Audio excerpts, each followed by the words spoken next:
Every year, one lucky bird gets a presidential pardon and skips the dinner plate for a life of luxury. But this isn't just a cute photo op. It has history stretching back to a mischievous kid and a very special Christmas bird. Ever wonder how this nutty tradition started? If we still do it? And where these feathered VIPs actually go to live out their days. Stick around because we are taking a deep dive into the archives to find the story of the White House turkey pardon. So come on, let's dive into the archives.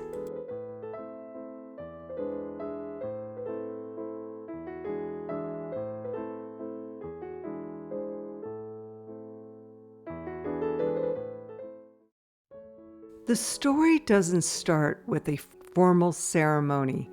It starts with a kid named Tad Lincoln and a turkey meant for Christmas dinner in 1863. Yes, Christmas. While President Abraham Lincoln issued the famous proclamation making Thanksgiving a national holiday that same year, the turkey pardon story is a Christmas tale. Young Todd became super attached to a live turkey brought to the White House, which he named Jack. So the legend goes that Lincoln said Jack was for dinner. Tad begged and pleaded. In the end, Dad gave in and wrote him a reprieve, the very first official pardon. Tad's big heart saved Jack that year. By the way, aren't these pictures of Tad great? I love him in his little soldier outfits. But let's get back to Thanksgiving becoming a national holiday. So President Abraham Lincoln made Thanksgiving a national holiday by issuing a proclamation in 1863 that designated the last Thursday of November as a day of national Thanksgiving. His proclamation was influenced by the ongoing Civil War and a woman named Mrs. Hale, but we'll get back to her. He had hopes that it would help heal the nation during Civil War. We are looking at the actual 1863 Thanksgiving proclamation signed by him. The proclamation reflects on the blessings of the past year, including fruitful fields of helpful skies, despite the ongoing civil war of unequal magnitude and severity. It acknowledges the preservation of peace with other nations, respect for law, and harmony throughout the country, except the theater of military conflict. I love this document and am thankful I came across it in the archives. President Lincoln's proclamation may have never been issued had it not been for Sarah Hale. Mrs. Hale is known for her work as editor of the Godey's Lady's Book and as the author of all things Mary Had a Little Lamb. In 1827, as editor of Boston's Ladies Magazine, she began to write essays calling for the national holiday. In 1846, now as the editor of Godey's Lady's Book, Mrs. Hale launched a letter writing campaign to support her cause.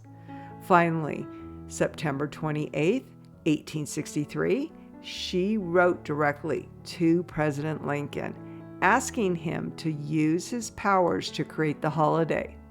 Her 36-year quest was finally fulfilled on October 3, 1863, with the president's proclamation. In the early days, a farmer from Rhode Island, Horace Voss, started the custom of sending a fancy bird every year, starting with President Grant in 1873. Fun fact, in the 1920s, These weren't quiet deliveries. Turkeys traveled across the country in style. Some wore aviation helmets and sweaters. Believe me, I tried to find a picture of that, but I couldn't. One famously got airsick on its flight and finished the trip by train.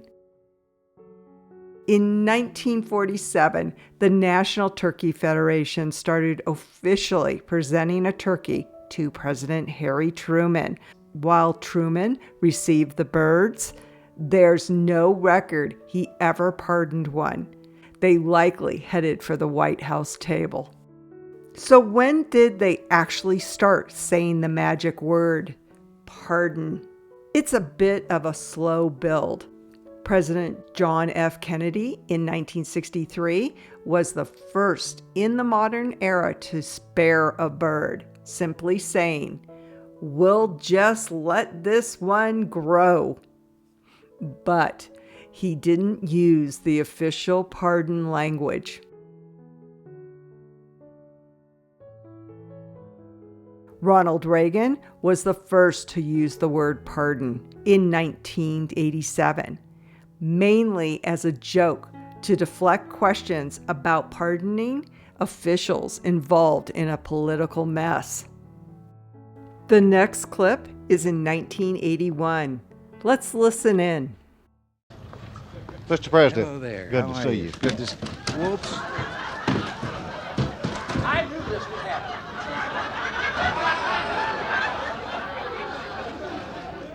Look, I had a chance to shoot a bunch of you the other day and didn't. This, of course, is a great tradition of Thanksgiving in our country, and so I'm very happy. We used to do this all the time in California with the California Association, and they came to the office, and I had a couple of adventures there, too. Finally, one day, they turned to the custom of actually bringing it in cooked, and we would have a lunch right there with the staff in the office. But I had to carve it for all of those gentlemen and ladies of the press and with their cameras on me. And I remember one day I was carving, and I thought they hadn't cooked it very well because there was a lot of blood appearing. It didn't look very appetizing. I found out I'd cut my thumb. So, sort of spoiled lunch. Spoiled lunch, yeah. Have you, Thanks again. You bet. What? What are you going to do with it? Eat them. why don't you pay him first? What? Well, No, he's all right. sneak up on him. Look over there. It was President George H.W. Bush in 1989 who made the ceremonial pardon an annual event. He solidified the light-hearted press event we see today. Personally, when I think back, it seems like it went on a lot sooner than President Bush's era, but I guess officially it didn't start until 1989. So let's do a quick protocol check. The turkeys, usually 2 finalists, come from the state of the current National Turkey Federation chairman. They stay at a fancy hotel nearby before the Rose Garden ceremony, where the president issues the official pardon. And yes, we absolutely still do this every year. But what about the lucky birds? They don't just wander off. For a while, the pardoned birds went to Frying Pan Farm Park near D.C. From 2005 to 2009, they got a major upgrade, retiring to Disneyland or Walt Disney World to be honorary grand marshals in the Thanksgiving parade. Recently, the tradition has been to send them to universities with strong poultry science programs or agricultural centers like Purdue University or Minnesota Agricultural Interpretive Center, where they can live out their slightly longer than average turkey lives. Almost 50 years ago, President Truman began the tradition of keeping at least one turkey off the Thanksgiving dinner table. And I am very pleased to follow in his footsteps and to hereby officially pardon this turkey in order that he be sent to the petting zoo in Fairfax County, Virginia, to live his remaining days in peace and happiness, making children happier, if not more peaceful. Thank you, and happy Thanksgiving. Let's bring the turkey up. Thank you very much. From a Civil War Christmas pet named Jack to a modern-day celebrity strutting through the Rose Garden, the White House turkey pardon is a truly unique piece of American tradition. Who knew a bird could have such a powerful story? What's your favorite presidential turkey moment? Let me know down in the comments. Don't forget to smash that like and subscribe button for more deep dives into history's weirdest moments and the archives. Thank you for joining us today. We invite you to watch all our videos from famous funerals to diving into the archives to find generations of history.